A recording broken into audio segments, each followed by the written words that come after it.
Jared the Great was a very rich man with the biggest ego in all of the land. He owned sports teams and race cars and 52 suits. He owned horses and 194 boots.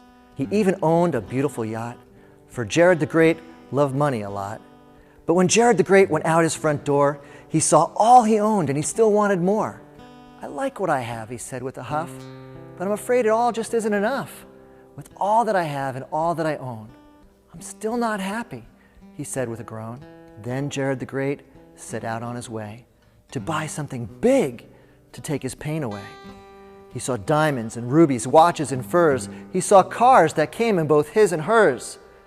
"This stuff is fine," he said, feeling heady, "but the problem is I own it already. I must find something that can bring me some joy, perhaps a video game company or some kind of toy." Then it hit him. His joy was at hand. "That's it," said Jared. "I think I'll buy land." Soon thereafter, Jared the Great had found the most beautiful, wonderful place around. It had a mountain, a valley, even a brook, and when Jared saw it, he was totally hooked. "I must have this. This must be mine. I'll give all that I have and I won't spare a dime." So he approached the owner and started his pitch. He told the man he was extremely rich. "This place is great," he started to holler. "I want to buy it and I'll pay top dollar."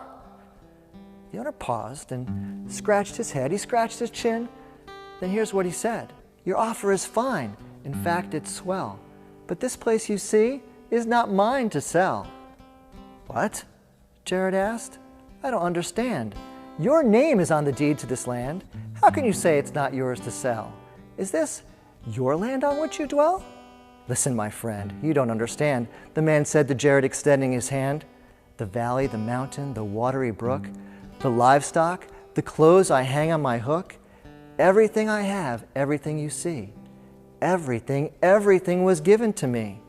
The true owner of all that you see is the Lord my God. I'm merely the trustee. The world is all His and everything in it, and it's all very beautiful, even exquisite." Jared couldn't believe it. His chin hit the floor. He'd never heard anything like this before. "How can a man," he said to himself, "turn down an offer of such great wealth?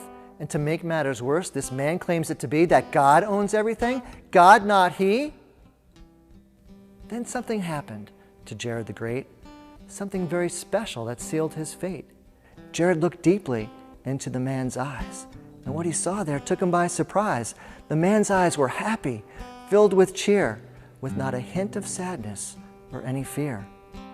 Jared came this way to add to this lot for something he wanted but needed not, and there right before him in this man's eyes was what he was searching for, he realized. "Sir," Jared finally said in reply, "you turned down my offer and I must know why." "My offer is great, yet it has no allure. How is it, then, that you don't want more?" The man smiled. In fact, he grinned ear to ear. He sat Jared down and said, "Listen here, naked I came into this world, and naked I shall depart. Nothing I own will fulfill my heart. God gives me all that I need, and all He supplies is enough indeed." Here's a question, the man went on to say.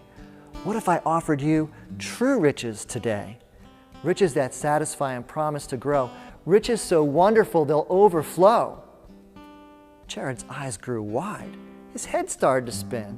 He opened his mouth and yelled, "Count me in! These riches sound great of which you speak. These are the kind of treasures I seek."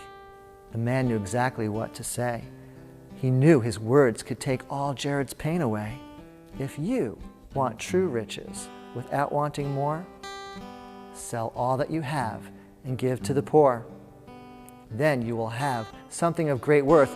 You may even become the richest man on earth. For those who are first will someday be last, and today is the day to make right your past. Jared the Great walked away very sad, because he did not want to give up all the things that he had.